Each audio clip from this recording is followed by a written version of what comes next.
சிவம் Sai academy. எங்கள் கனவு உங்களின் அரசு வேலை.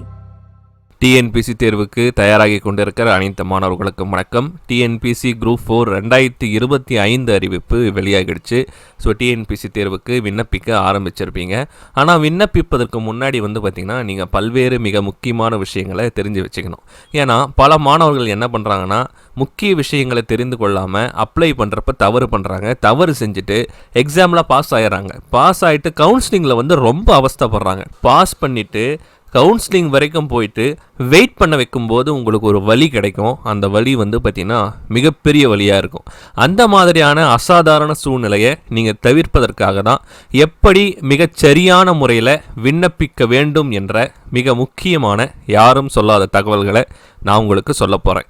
இந்த சரியாக விண்ணப்பிப்பது எப்படி என்ற வீடியோவை முழுக்க உங்களுக்கு கவுன்சிலிங் அப்போ என்னென்ன சர்டிஃபிகேட் வெரிஃபிகேஷன் பண்ணுவாங்களோ எப்படி பண்ணுவாங்களோ அதை அடிப்படையாக வைத்து நீங்கள் எப்படி அப்ளை பண்ணணும் என்ற சரியாக விண்ணப்பிப்பது எப்படி என்ற முழு தகவலை இதில் சொல்லியிருக்கேன். கவனமாக பார்த்துட்டு இந்த தகவலை அடிப்படையாக வைத்து அதற்கு பிறகு நீங்கள் அப்ளை பண்ணுங்கள். 100% கண்டிப்பாக வெற்றி உங்களுக்கு தான். முதல்ல என்ன செய்யணும் அப்படின்னா, முதல்ல எடுத்தவுடனே நீங்கள் குரூப் 4 அப்ளிகேஷன் அப்ளை பண்ணக்கூடாது. அதற்கு முன்னாடி நீங்கள் என்ன செய்யணும்னா, புதிய பயனாளராக இருந்தீங்கன்னா ஒன் டைம் ரெஜிஸ்ட்ரேஷனை உருவாக்கணும். ஒருவேளை ஒன் டைம் ரெஜிஸ்ட்ரேஷன் இருக்கிற பயனாளர்களாக இருந்தீங்கன்னா நீங்கள் என்ன செய்யணும்னா, முதல்ல அந்த ஓடிஆரை லாகின் பண்ணுங்கள். லாகின் பண்ணிவிட்டு உங்களுடைய மொபைல் நம்பர் மற்றும் இமெயில் ஐடி மற்றும் ஆதார் கார்டு இணைக்கப்பட்டுள்ளதா என்று முதலில் சரிபார்க்க வேண்டும். எந்த மொபைல் நம்பர் எப்போதுமே உங்களுடையது ஆக்டிவாக இருக்குதோ அந்த மொபைல் நம்பரை தான் நீங்கள் என்டர் பண்ணி இருக்கணும். எந்த இமெயில் ஐடியை நீங்கள் ரெகுலராக ஃபாலோ பண்ணிட்டு இருக்கிறீங்களோ அந்த இமெயில் ஐடி தான் நீங்கள் இதில் என்டர் பண்ணணும். அதே போல் ஆதார் இணைப்பு கட்டாயம் ஞாபகம் வைத்துக் கொள்ளுங்க. ஆதார் இணைக்கப்பட்டிருக்க வேண்டும் உங்களுடைய ஒன் டைம் ரெஜிஸ்ட்ரேஷன் ஐடி கூட. ஏன் நான் கரண்ட்டில் இருக்கக்கூடியதை என்டர் பண்ண சொல்கிறேன்னா, டிஎன்பிஎஸ்சி முழுக்க மொபைல் நம்பர் மூலமாகவும் அதாவது எஸ்எம்எஸ் மூலமாகவும் இமெயில் மூலமாகவும் மட்டும்தான் உங்களை தொடர்பு கொள்ளுவாங்க. அதனால் நீங்கள் ஆக்டிவில் வைத்து கொண்டிருக்கிற மொபைல் எண்ணையும் இமெயில் ஐடியும் நீங்கள் ஓடிஆரில் மாற்றம் செய்ய வேண்டும். ஒருவேளை ஆக்டிவில் இருக்கிற மொபைல் நம்பர் இமெயில் ஐடி தான் இருக்குன்னா நீங்கள் மாற்றம் செய்ய தேவையில்லை. இதுதான் நீங்கள் முதல்ல பார்க்க வேண்டிய விஷயம். ஆதார் இணைக்கப்பட்டிருக்கிறதா என்று நீங்கள் சரிபார்த்து விட்டு ஒருவேளை இணைக்கப்படாமல் இருந்ததுன்னா ஆதாரை லிங்க் பண்ணிவிடுங்க. இதுதான் நீங்கள் அப்ளை செய்வதற்கு முன் செய்ய வேண்டிய முதல் விஷயம். அடுத்து நீங்கள் செய்ய வேண்டிய விஷயம் என்னென்னா, உங்களுடைய லேட்டஸ்ட் ஃபோட்டோவை நீங்கள் எடுக்கணும். லேட்டஸ்ட் ஃபோட்டோனா என்றிலிருந்து இருக்க வேண்டும் அப்படின்னா ஏப்ரல் 25, 2025 எடுக்கப்பட்ட ஃபோட்டோவாக இருக்கலாம், அல்லது அதற்கு பிறகு எடுக்கப்பட்ட ஃபோட்டோவாக இருக்கணும். ஏப்ரல் 24, ஏப்ரல் 23, ஏப்ரல் 22 எடுக்கப்பட்ட ஃபோட்டோவாக இருக்கக்கூடாது. இப்போ ஏப்ரல் 25 எடுக்கப்பட்ட ஃபோட்டோவை நீங்கள் எடுத்துக்கிட்டு அதற்கு கீழே என்ன டேட்டில் நீங்கள் அந்த ஃபோட்டோவை எடுத்தீங்களோ அந்த டேட்டை என்டர் பண்ணணும். உங்களுடைய பெயரையும் அதற்கு மேல் பதிவிட வேண்டும். எந்த டைமென்ஷனில் இருக்கணும் அப்படின்னா 4.5 சென்டிமீட்டர் × 3.5 சென்டிமீட்டர் என்ற அளவில் இருக்கணும். உங்கள் ஃபோட்டோ 3 சென்டிமீட்டர் அளவில் இருக்கணும். மீதி இருக்கக்கூடிய இந்த 1.5 சென்டிமீட்டரை உங்களுடைய பெயர் மற்றும் எடுக்கப்பட்ட தேதியை பதிவிட பயன்படுத்தி கொள்ளலாம். அந்த ஜேபெக் ஃபைலை நீங்கள் 200 பிக்சல் பெர் இன்ச் 200 பிஐயில் சேவ் பண்ணி வச்சுக்கணும். அதிகபட்சமாக அதனுடைய அளவு எவ்வளோ இருக்கணும்னா 20 முதல் 50 கேபி வரைக்கும் தான் இருக்கணும். இல்லைனா டிஎன்பிசி வெப்சைட் அப்லோட் பண்ணாது, அதை ரிஜெக்ட் பண்ணிடும். அதனால் இதெல்லாம் கவனமாக நீங்கள் பார்த்து கொள்ள வேண்டும். அந்த ஃபைலை எந்த நேமில் நீங்கள் சேவ் பண்ணணும்னா photograph.jpg என்ற நேமில் சேவ் பண்ணணும். அதே போல் உங்களுடைய சிக்னேச்சருடைய அளவு 6x2 என்று இருக்க வேண்டும். அதுவும் 200 பிக்சல் பெர் இன்ச்சில் இருக்கணும். சிக்னேச்சருடைய இமேஜினுடைய பெயர் signature.jpg என்ற பெயரில் இருக்கணும். இதை நீங்கள் முதல்ல ரெடி பண்ணணும். ஃபஸ்ட்டு என்ன பண்ணுங்க, ஓடிஆரில் போயிட்டு உங்களுடைய தகவல்களை கரண்ட்டில் இருக்கான்னு செக் பண்ணுங்கள். செக் பண்ணிவிட்டு உங்களுடைய சமீபத்தை ஃபோட்டோவை எடுக்கணும். உங்களுடைய கையெழுத்தை எடுத்து வச்சுக்கணும். அதற்கடுத்து தான் நீங்கள் ஆவணங்களையே ரெடி பண்ணணும். இப்போ நீங்கள் அப்ளை பண்ண ரெடி ஆகிட்டீங்க. அப்ளை பண்ண ரெடியான உடனே உங்கள் கையில் இருக்க வேண்டிய ஆவணங்கள்லாம் என்னன்றதை சொல்கிறேன். முதல்ல நீங்கள் அதை கவனித்து வச்சுங்க. முதல்ல 10ஆம் வகுப்பு மதிப்பெண் பட்டியல் மிக மிக முக்கியம். காரணம் என்னென்னா, டிஎன்பிசி குரூப் 4 தேர்வுக்கு அடிப்படை கல்வி தகுதி 10ஆம் வகுப்பு தான். 10ஆம் வகுப்பு முடிக்காதவர்கள் கல்வி தகுதி அற்றவராக கருதப்படுவர். எனவே 10ஆம் வகுப்பு மார்க் ஷீட்டை எடுத்து வச்சுக்கணும். அதற்கடுத்தது 12ஆம் வகுப்பு மார்க் ஷீட். அதற்கடுத்தது யூஜி டிகிரி நீங்கள் முடிச்சிருந்தீங்கன்னா அதற்கு உண்டான டிகிரி சர்டிஃபிகேட் அல்லது ப்ரொவிஷ்னல் சர்டிஃபிகேட். யாரெல்லாம் டிகிரி சர்டிஃபிகேட் யூஸ் பண்ணோம், யாரெல்லாம் ப்ரொவிஷ்னல் சர்டிஃபிகேட் யூஸ் பண்ணோன்னு சொல்கிறோம் பாருங்கள். ஒரு வேளை ஃபைனல் இயர் இப்போ தான் முடிக்கிறாங்கன்னு வச்சுங்க. ஃபைனல் இயர் முடித்தவங்களுக்கு ப்ரொவிஷ்னல் சர்டிஃபிகேட் தான் ரெடியாக இருக்கும். கான்வெகேஷனில் டிகிரி சர்டிஃபிகேட் கொடுத்துருக்க மாட்டாங்க. அப்படிப்பட்ட மாணவர்கள் என்ன பண்ணணும்னா ப்ரொவிஷ்னல் சர்டிஃபிகேட்டை பயன்படுத்திங்க. ஒரு வேளை டிகிரி முடித்து கான்வெகேஷனும் ஆனவங்க எதை பயன்படுத்தணும்னா, நிச்சயமாக கான்வெகேஷன் சர்டிஃபிகேட் எண்ணை பயன்படுத்துவது நல்லது என்று நான் இந்த வகுப்பின் மூலமாக, இந்த பதிவின் மூலமாக உங்களுக்கு சொல்லிக்கிறேன். இதே தான் பிஜிக்கும். பிஜி டிகிரி சமீபத்தில் ஃபைனல் இயர் முடித்தவங்க ப்ரொவிஷ்னல் யூஸ் பண்ணிங்க. கான்வெகேஷன் ஆயிடுச்சு அப்படின்னா கான்வெகேஷன் சர்டிஃபிகேட்டையே பயன்படுத்திங்க. அதற்கு அடுத்தது மிக மிக முக்கியமானது வகுப்பு சான்றிதழ். மிக மிக முக்கியமானது வகுப்பு சான்றிதழ் கையில் வச்சுக்கணும். லேட்டஸ்ட் வகுப்பு சான்றிதழ் QR கோடோடு உங்களுக்கு வரும். அதை பயன்படுத்தி கொள்ளுங்கள். பழைய வகுப்பு சான்றிதழ் இருந்தால் மாற்றிக்கொள்ளுங்கள். மாற்றுவதற்கான நேரம் நமக்கு போதிய அளவு நேரம் இருக்குது. அதை மாற்றிங்க. அதற்கடுத்தது PSTM சர்டிஃபிகேட். அதற்கடுத்தது நீங்கள் வைத்து கொள்ள வேண்டியது PSTM சர்டிஃபிகேட். PSTMக்கு நீங்கள் எலிஜிபிள்னா அந்த சர்டிஃபிகேட் தேவை. ஒருவேளை நீங்கள் எலிஜிபிள் இல்லை, இங்கிலீஷ் மீடியம் படிச்சிருந்தீங்கன்னா அந்த சர்டிஃபிகேட் தேவையில்லை. ஒருவேளை நீங்கள் கவர்மெண்ட் எம்ப்ளாயாக இருந்தீங்கன்னா, எந்த ஒரு கவர்மெண்ட்டுக்கு கீழே நீங்கள் வேலை செய்கிற எம்ப்ளாயாக இருந்தாலும் சரி, எந்த ஸ்டேட்டில் இருக்கக்கூடிய கவர்மெண்ட்டுக்கு கீழே வேலை செய்கிற எம்ப்ளாயாக இருந்தாலும் சரி, கண்டிப்பாக இந்த தேர்வுக்கு நீங்கள் அப்ளை செய்வதற்கு முன் உங்களுடைய துறை தலைவரின் தடையில்லா சான்று பெற்றிருத்தல் அவசியம். அப்படி இல்லைனா பிற்காலத்தில் உங்களுக்கு பிரச்சனை நேரிடும். அதற்கடுத்தது டைப்பிங் முடிச்சிருந்தா டைப்பிங் சர்டிஃபிகேட், ஸ்டெனோ முடிச்சிருந்தா ஸ்டெனோ, கம்ப்யூட்டர் ஆட்டோமேஷன் சர்டிஃபிகேட் வைத்திருந்தால் அந்த சர்டிஃபிகேட்டை கையில் வச்சுங்க. இது இல்லாமல் நீங்கள் எக்ஸ்ட்ராவாக ஏதாவது கோட்டாவை கிளைம் பண்ண விரும்புகிறீங்கன்னா அதுக்கு உண்டான சர்டிஃபிகேட் வச்சுக்கணும். ஃபார் எக்ஸாம்பிள், டெஸ்டிடியூட் விடோவாக இருந்தீங்கன்னா DW சர்டிஃபிகேட், எக்ஸ் சர்வீஸ் மேனாக இருந்தீங்கன்னா எக்ஸ் சர்வீஸ் மேன் உண்டான சர்டிஃபிகேட், ஃபிசிக்கலி சேலஞ்சு பர்சனாக இருந்தீங்கன்னா அதுக்கு உண்டான சர்டிஃபிகேட் இதெல்லாம் எடுத்துங்க. இது கூடவே நான் ஃபஸ்ட்டு சொன்ன அந்த ஃபோட்டோ அண்டு சைன் ஃபைனை ரெடியாக எடுத்து வச்சுங்க. இந்த டாக்குமெண்ட் எல்லாம் இப்போ ரெடியாக உங்கள் கையில் இருக்கணும். இதுக்கு அடுத்தது நான் எப்படி சொல்கிறேனோ, எதையெல்லாம் செக் பண்ண சொல்கிறேனோ அதன் அடிப்படையில் நீங்கள் அப்ளை செய்ய வேண்டியது தான். அப்படி அப்ளை செய்தீங்கன்னா 100% உங்களுக்கு மிகச்சரியாக உங்களுடைய அப்ளிகேஷன் சமர்ப்பிக்கப்படும். அடுத்தது அப்ளை செய்யும்பொழுது நாம் செய்யக்கூடாத தவறுகள், அப்ளை செய்யும்போது கவனிக்க வேண்டிய விஷயங்கள் என்ன என்பதை நான் உங்களுக்கு சொல்கிறேன். நிறைய பேர் என்ன செய்வீங்கன்னா, ப்ரௌசிங் சென்டரில் கொடுத்து தான் அப்ளை பண்ணுவீங்க. கிட்டத்தட்ட 20 லட்சத்துக்கும் மேற்பட்ட மாணவர்கள் அப்ளை பண்ணுவாங்க. அப்போ குறைந்தபட்சம் பார்த்தீங்கன்னா ஒரு ப்ரௌசிங் சென்டர்லையும் 50லேருந்து 100 பேராவது அப்ளை பண்ணுவாங்க. நீங்கள் என்ன செய்யணும்னா, அந்த ப்ரௌசிங் சென்டரில் இருக்கக்கூடிய நபரையே முழுவதுமாக நீங்கள் நம்பக்கூடாது. முதல்ல செய்கிற தவறு எல்லா மாணவர்களும் இதைத்தான் செய்கிறாங்க. அவர் படித்தவரா என்று உங்களுக்கு தெரியாது, அவர் படிக்காதவரா என்று உங்களுக்கு தெரியாது, அவருக்கு ஆங்கிலம் தெரியுமா என்று உங்களுக்கு தெரியாது, அனுபவம் இருக்கா என்று உங்களுக்கு தெரியாது. அப்படி உங்களுக்கு மிகவும் நெருங்கியவராக இருந்தாலும் அவர் சரியாக செய்வாரா என்று உங்களுக்கு தெரியாது. ஏன்னா சூழ்நிலைக்கு ஏற்றார் போல் சரியும் தவறும் மாறுபடும். அப்போ முதல்ல ப்ரௌசிங் சென்டரில் இருப்பவரை நம்புறதை விடுங்க. முழு பொறுப்பையும் நீங்கள் ஏற்றுக்கொள்ளுங்கள். நீங்கள் தான் உங்களுடைய அப்ளிகேஷனை அப்ளை பண்ணணும். பக்கத்தில் நீங்கள் உட்காந்து நீங்கள் சொல்கிற ஒவ்வொரு லெட்டரையும் ஒவ்வொரு எண்ணையும் சரியாக அவர் பதிவிடுகிறாரா என்று நீங்கள் தான் பார்க்க வேண்டும். ஃபஸ்ட் எடுத்தவுடனே உங்களுடைய பெயர் கேட்கும். அந்த பெயரில் இருக்கக்கூடிய ஸ்பெல்லிங்கை நீங்கள் கரெக்டாக செக் பண்ணணும். உங்களுடைய சர்டிஃபிகேட்டில் 10th சர்டிஃபிகேட், 12th சர்டிஃபிகேட் இதிலெல்லாம் என்ன நேம் இருக்கோ அதில் இருக்கக்கூடிய ஸ்பெல்லிங் முதற்கொண்டு மாறாமல் மிக சரியாக அடிக்கிறாங்களான்ட்டு நீங்கள் பார்க்கணும்.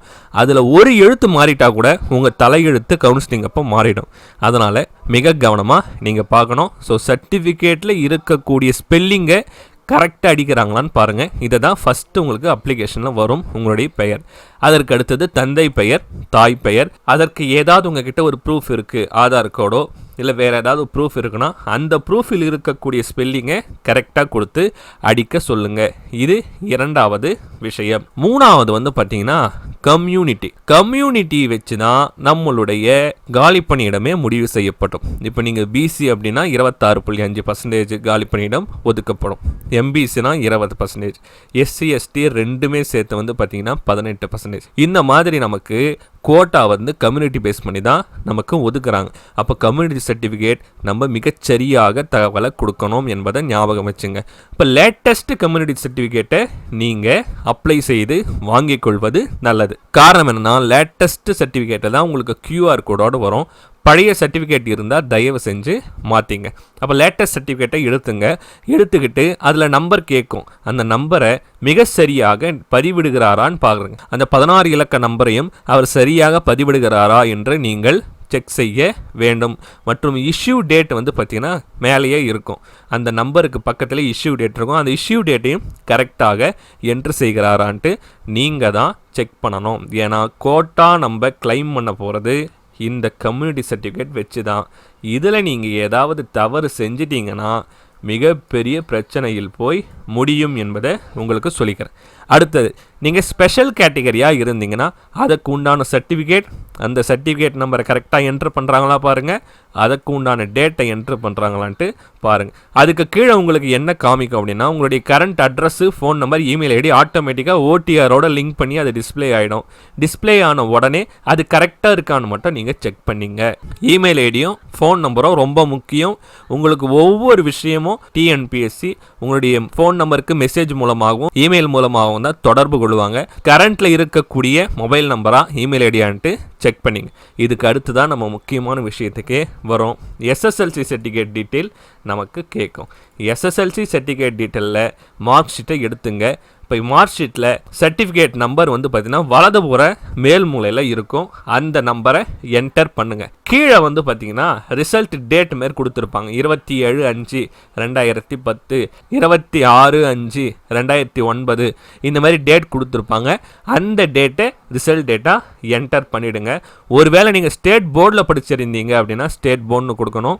இல்லை நீங்கள் சிபிஎஸ்சியில் படிச்சிருந்தீங்கன்னா சிபிஎஸ்சின்னு கொடுக்கணும். அதற்கு அடுத்தது சர்டிஃபிகேட் நம்பரை மீண்டும் ஒரு முறை செக் பண்ணுங்கள்.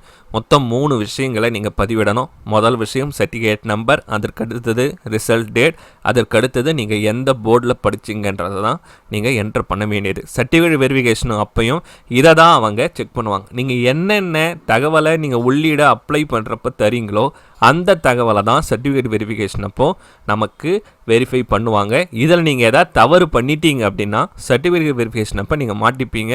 ரொம்ப கடினமான சூழ்நிலையாக மாறிடும். இப்போ 10th எஸ்எஸ்எல்சி சர்டிஃபிகேட்டுக்கு என்னென்ன செஞ்சீங்களோ அதே தான் ஹெச்எஸ்சி சர்டிஃபிகேட்டுக்கும் நீங்கள் செய்யணும். ஸோ சர்டிஃபிகேட் எடுத்துக்கிறீங்க, என்ன போர்டுன்ட்டு நீங்கள் என்ட்ரு பண்ணணும். சர்டிஃபிகேட் நம்பரை மிகச்சரியாக என்ட்ரு பண்ணணும். உங்களுக்கு இருக்கும் அந்த ரிசல்ட் டேட்டையும் மார்க் ஷீட்டில் இருக்கும். அந்த மார்க் ஷீட்டில் இருக்கக்கூடிய டேட்டை என்ட்ரு பண்ணுங்க. ஒருவேளை நீங்கள் ஐடி படிச்சிருக்கீங்க, டிப்ளமோ படிச்சிருக்கிறீங்க அப்படின்னா இதே மெத்தேடை பயன்படுத்தி நீங்கள் அப்ளை செய்ய வேண்டும். இதுதான் நீங்கள் அடிப்படையாக கொடுக்க வேண்டிய தகவல். இந்த தகவல் எல்லாம் சரியாக ப்ரோசிங் சென்டரில் இருப்பவர் உள்ளீடு செய்கிறாரா என்று நீங்கள் உறுதி செய்து கொள்ள வேண்டும். ஒரு முறைக்கு பல முறை உறுதி செய்து கொள்ள வேண்டும். அதற்கடுத்தது நீங்கள் ஒரு வேளை யூஜி முடிச்சிருந்தீங்கன்னா யூஜி சர்டிஃபிகேட்டை எடுத்துக்கணும். உங்களுக்கு இன்னும் கான்வெகேஷன் ஆகலைன்னா ப்ரொவிஷனல் சர்டிஃபிகேட்டை எடுத்துங்க. ஒருவேளை உங்களுக்கு கான்வெகேஷன் ஆகிடுச்சுன்னா கான்வெகேஷன் சர்டிஃபிகேட்டை எடுத்துங்க. என்டர் கரெக்ட் ரிசல்ட் டேட்டுன்னு இருக்கும். இந்த டேட்டை எதிலிருந்து எடுக்கிறது அப்படின்னா கன்சால்டேட் சர்டிஃபிகேட்டில் இருக்கக்கூடிய டேட் எடுக்கலாம். இல்லைனா உங்களுக்கு 6வது செமஸ்டரோ இல்லை 8வது செமஸ்டர்லையோ இருக்கக்கூடிய மார்க் ஷீட்டில் கீழே வந்து ரிசல்ட் டேட் கொடுத்துருப்பாங்க. அந்த ரிசல்ட் டேட்டையும் நீங்கள் பதிவிடலாம்.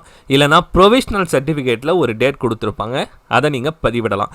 இங்கே உங்களுக்கு என்ன டவுட் வரும்னா, நான் கான்வெகேஷன் சர்டிஃபிகேட் நம்பரை என்ட்ரு பண்ணுறேன், ஆனால் ப்ரொவிஷனல் சர்டிஃபிகேட்டில் இருக்கிற ரிசல்ட் டேட்டை என்ட்ரு பண்ணலாமா அப்படின்னா நிச்சயமாக என்டர் பண்ணலாம். எந்த விதமான தவறும் இல்லை. சர்டிஃபிகேட் வெரிஃபிகேஷன் அப்போ இந்த இரண்டையும் அப்போ நீங்கள் கொண்டு போகணும், ஞாபகம் வைத்துக்கொள்ள வேண்டும். சரிங்களா? இப்போ கான்வெகேஷன் சர்டிஃபிகேட்டில் இருக்கிற நம்பரை என்ட்ரு பண்ணிவிட்டு ப்ரொவிஷ்னல் இருக்கிற டேட்டா நீங்கள் என்ட்ரு பண்ணலாம், எந்த விதமான தவறும் இல்லை என்பதை நான் உங்களுக்கு சொல்லிக்கிறேன். இந்த மெத்தடை பயன்படுத்தி யூஜி டீட்டெயிலை என்ட்ரு பண்ணிங்க. என்ன டிகிரின்றதை அதுவே உங்களுக்கு காமிக்கும், பிஇயா பிஎஸ்சியா பிஏவான்னு காமிக்கும். அதில் எதுவும் நீங்கள் படித்த யூஜி டிகிரியோ அதை என்ட்ரு பண்ணுங்கள். மேஜர் சப்ஜெக்ட் என்னன்னு கேட்கும், சயின்ஸா தமிழா இங்கிலீஷான்னு கேட்கும், இல்லை இன்ஜினியரிங்கில் மெக்கானிக்கலா ஆட்டோமொபைலா சிஎஸ்ஸா ஐடியான்னு கேட்கும். அது என்னவோ அதை நீங்கள் என்ட்ரு பண்ணுங்கள். எந்த யூனிவர்சிட்டியில் படிச்சிங்களோ அதை நீங்கள் என்டர் பண்ணணும். இதே சேம் மெத்தடு தான் பிஜி டிகிரிக்கும். கான்வெகேஷன் வேணும்னா கான்வெகேஷன் என்ட்ரு பண்ணுங்கள், ப்ரொவிஷ்னல் வேணும்னா ப்ரொவிஷ்னல்.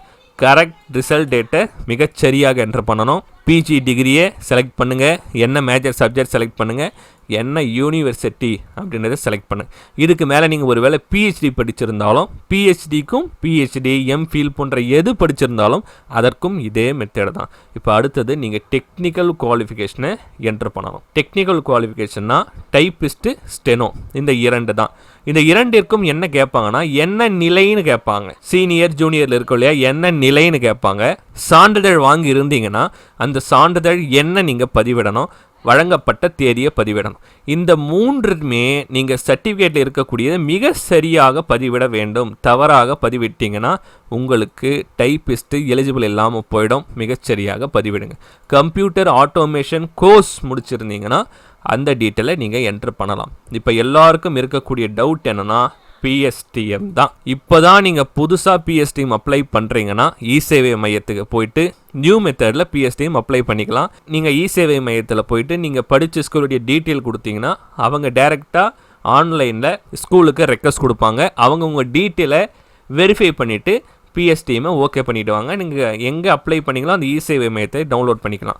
ஒருவேளை இந்த மெத்தட் அறிமுகமாவதற்கு முன்னாடி பிஎஸ்டிஎம் சர்டிஃபிகேட் வாங்கியிருந்தீங்கன்னா நீங்கள் அந்தந்த ஸ்கூலில் எச்சமே உங்களுக்கு வந்து பார்த்தீங்கன்னா கைப்பட எழுதி கொடுத்துருப்பாங்க. அந்த பிஎஸ்டிஎம் சர்டிஃபிகேட்டில் தான் பிரச்சனை வருது. நான் நேரடியாக என்னுடைய மாணவரே ஒருத்தர் வந்து பார்த்தீங்கன்னா இந்த பிரச்சனையை ஃபேஸ் பண்ணார். என்ன பிரச்சனை ஆச்சு அப்படின்னா, அவர் பழைய மெத்தடில் பிஎஸ்டிஎம் சர்டிஃபிகேட் வாங்கியிருந்தார். அதில் அவர் வாங்க போனப்போ எச்எம் வந்து லீவு, ஏஎச்எம்மும் லீவு. இவங்க ரெண்டு பேர் தான் க்ரீன் சைன் போடுவாங்க. அவங்க ரெண்டு பேருமே இல்லாததால் அவருக்கு அடுத்து இருக்கக்கூடிய ஒரு ஆசிரியர் என்ன பண்ணிட்டாருன்னா ப்ளூவில் சைன் போட்டு இன்சார்ஜ் சைன் போட்டு அனுப்பிச்சிட்டாரு.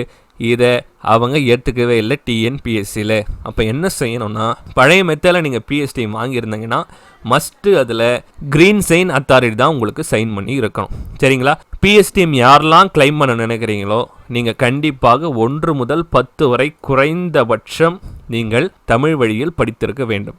இதை எப்படி நீங்கள் வாங்கணும் அப்படின்னா, நீங்கள் 1 முதல் 4 வரை ஒரு ஸ்கூலில் படிச்சிருக்கீங்கன்னா அந்த பள்ளியினுடைய தகவலை இ-சேவை மையத்தில் கொடுக்கணும். 5 முதல் 9 வரை படிச்சிங்கன்னா அந்த தகவலையும் கொடுக்கணும். 10ஆம் வகுப்பு மட்டும் தனியாக படிச்சிங்கன்னா அந்த தகவலையும் கொடுக்கணும். இது அனைத்தையுமே தொகுத்து அவங்க ஒரு பள்ளிக்கும் ரெக்வஸ்ட் அனுப்பி ஒரே சர்டிஃபிகேட்டாக உங்களுக்கு கொடுத்துருவாங்க.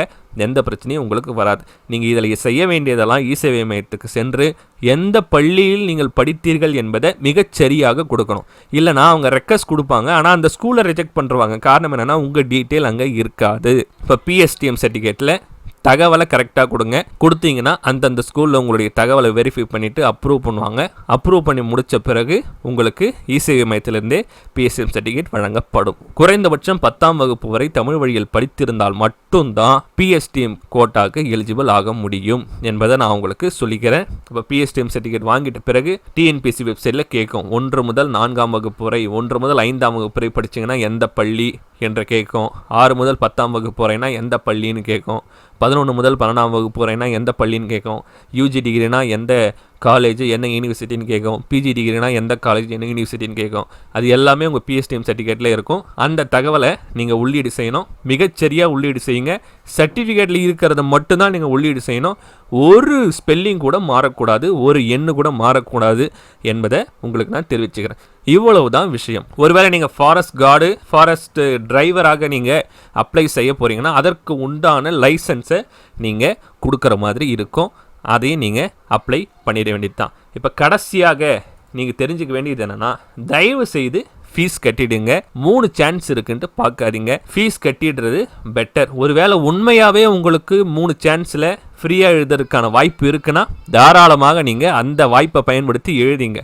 அப்படி இல்லைனா தயவு செய்து ஃபீஸ் கட்டிடுங்க. பெரிய அளவில் ஒன்றும் ஃபீஸ் உங்களுக்கு வராது. உங்களுக்கு சொல்லிக்க விரும்புகிற மிக முக்கிய விஷயம் என்னென்னா, நீங்கள் அப்ளை பண்ணப்போ பார்க்க வேண்டியது ஒவ்வொரு எண்ணும் ஒவ்வொரு எழுத்தும் முக்கியம். இதில் ஏதாவது மாறுதல் வந்துச்சுன்னா உங்கள் தலையெழுத்தே மாறிவிடும் என்று நான் உங்களுக்கு சொல்லிக்கிறேன். அப்ளை பண்ணும்போது நீங்கள் ஏதாவது தவறு பண்ணிட்டீங்கன்னா 200க்கு 200 கேள்வி நீங்கள் சரியாக பதிலளித்து தேர்ச்சி பெற்றாலும் நீங்கள் வேலை வாங்க முடியாது என்று நான் உங்களுக்கு சொல்லிக்கிறேன். முதல்ல சொன்ன விஷயத்தையே மறுபடியும் ஒரு முறை சொல்லிக்கிறேன். அப்ளை செய்யும் பொழுது முழு பொறுப்பையும் நீங்கள் தான் ஏற்க வேண்டுமே தவிர ப்ரௌசிங் சென்டர் பணியாளர் அல்ல என்று நான் உங்களுக்கு மறுபடியும் சொல்லிக்கிறேன். ஸோ இதையெல்லாம் பின்பற்றி நீங்கள் மிக சரியாக உங்களுடைய அப்ளிகேஷனை சப்மிட் பண்ணுங்கள். நிச்சயமாக வெற்றி பெறுவீர்கள். எந்த விதமான தவறும் செஞ்சிடாதீங்க, கேர்லெஸ்ஸாக இருந்துடாதீங்க. ஒவ்வொரு தகவலும் ஒவ்வொரு உள்ளீடும் ரொம்ப முக்கியம். கவனமாக அப்ளை செய்யுங்க, இன்றே செய்யுங்க, அதுவும் சரியாக செய்யுங்க. தொடர்ச்சியாக நம்முடைய சிவம்ஸ் அகாடமி ஃபாலோ பண்ணிகிட்டே இருங்க. அடுத்த ஒரு மிக முக்கியமான பதிவில் நான் உங்களை சந்திக்கிறேன். நன்றி, வணக்கம்.